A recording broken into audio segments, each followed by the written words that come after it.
Changing our relationship to food, to substances, changing our relationship to life through the breath.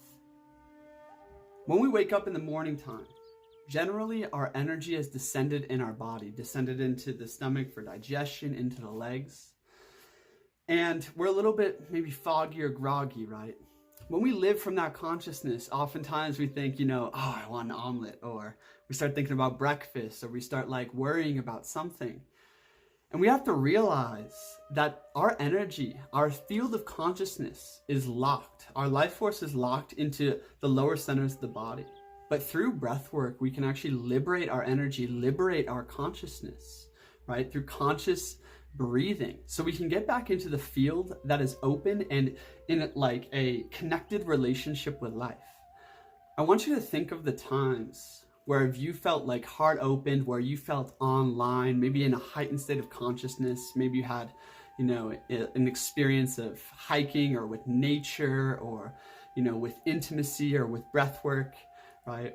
And it's like food, it doesn't really even cross your mind. Substances like worry doesn't really cross your mind. It's because your perspective, your field of consciousness is heightened, right? I'm going to be talking a lot about field of consciousness in the next few videos.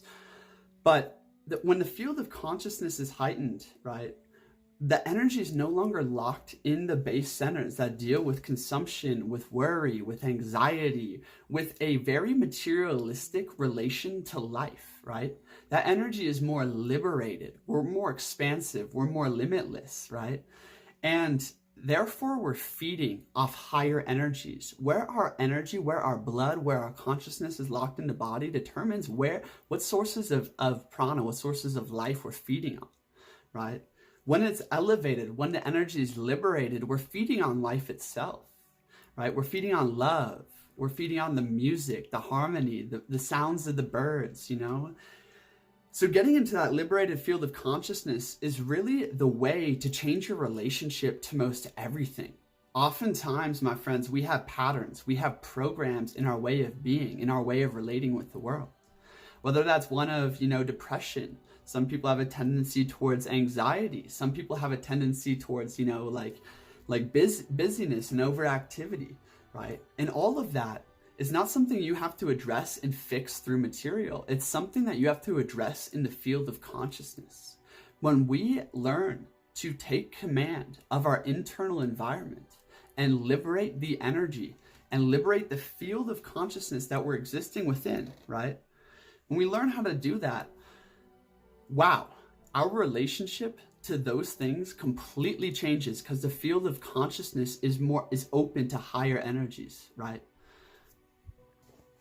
So it's about addressing life through the view of breath and consciousness, through the breath, through state control, and taking command of that internal environment. You can access the state of consciousness that you're actually trying to reach through material. Oftentimes we want to, grab the food because it offers an experience of transformation. It offers a new feeling about life, right? Oftentimes we reach for that person we're attached to, right? Because we're feeling low or we're feeling the lack inside of ourselves, right? So we're reaching out, and this is just creating more karma, more anxiety, more loops in our life because we're acting out of a lower place. Therefore, what we'll receive, what we'll reiterate to our program is coming from a base center, right? But when we go to the breath and when we liberate our consciousness, when we do things that fill us up, when we hike, when we commune, right? When we laugh and sing, we burn that internal fire. Okay, we liberate that field of consciousness so that the experience of transformation, the state we're trying to reach through lower things is ours. You see, love, for instance. Love is not something someone can give you. It's not something you can lose, right? It's not an emotion, some fleeting thing. Love is a way of relating to the whole world. Love is a way of being. After you have surrendered all of these attachments, after you have surrendered all these different thoughts that are putting you into that mental prison, into the prison of the past, right? Once you have surrendered all these different base desires and you look at them and be like, I know where you're coming from. You're coming from, energy locked in lower centers of me. through breathing, through surrendering, through doing emotional work like that, right? We can liberate that energy, and wow, all of a sudden we can be in a relation to life that is love, right? That is openness, that is wisdom, right? So what I'm saying here, my friends, is that we're often trying to go to war with the mind. We're often trying to go to war with our instincts and our desires. We're often trying to go to war with ourselves, when those are just coming from a reflection of your field of consciousness. Instead of going to war with yourself, take the path of the breath. Take the path of liberation through breathing, through surrendering, right? You let all of that duality, you let all of that pain and pleasure, resistance and attachment go, and you open yourself to what life holds for you. You open yourself to the liberated state of consciousness where all good things come in and go out. That's what I wanted to say here, my friends, is that focus on the field of consciousness, focus on the breath, focus on surrendering to the moment, feeling what is, letting go of things, right? And you will access heightened states of awareness, heightened states of consciousness, where those base, like call them the monkeys in your mind, the base desires, the base instincts, maybe they're still there, but they're much weaker because your energy field is much stronger.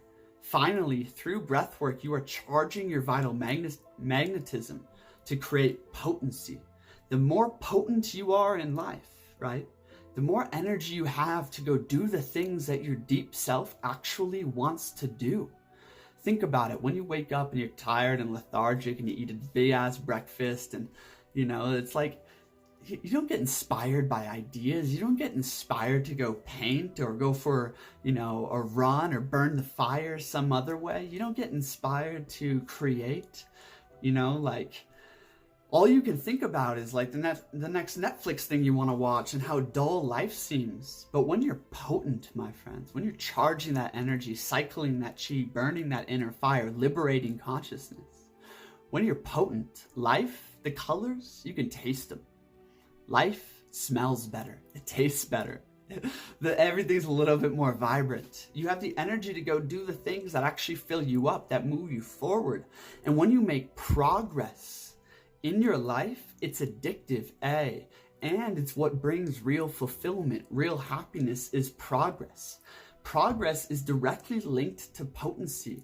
Just a small measure of greater potency in your life through breathwork and cycling the chi and burning the fire, right? A small increase in potency, right, will create progress. Well, all of a sudden, like waking up to go for a run is a little bit easier for you. You actually want to do it.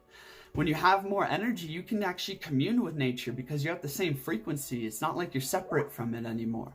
It's a beautiful dance, right? Like your perception softens. It's, you kind of wake up to life, wake up to this moment. Increase your potency, my friends. Go watch my video, Stop Leaking Energy. It's all about increasing potency and liberating life force so that we can do the things that our deep self wants to do to become the man or woman we are meant to be, to reach our potential. Progress is fulfillment, right? Progress means you have power. If you don't have power, if you don't have strong charge, if you don't have potency, right, you feel stagnant. Stagnant repeatedly, consistently, creates a resignation to life, creates a feeling of victimhood. It creates a feeling of dullness. It creates a very base perspective of the world. But as you're making progress, you're witnessing more magic happening for you. You're witnessing your life become ever so slightly more beautiful. And as you make more progress, you become more potent. You become more powerful, right? Life becomes more full. Breathe deep, my friends. Liberate your consciousness. Liberate the energy from the body back into that pure life force so that you can manifest, the life you are meant to have, living in alignment with your highest well-being. This is Reality Files. I'm Kristian, and I help people transition into soul-aligned sovereignty. If you guys want to talk to me one-on-one, you can apply for a free discovery call. Link in the description for that. Also, I have a breathwork masterclass. Breathwork and Magic masterclass. It's all about liberating the field of consciousness and creating from there, the space of creation. That's coming up this January and future ones. Link in the description to apply for that. Would love to have you there. Thanks for being here. Share this with someone you think it will impact. Peace out.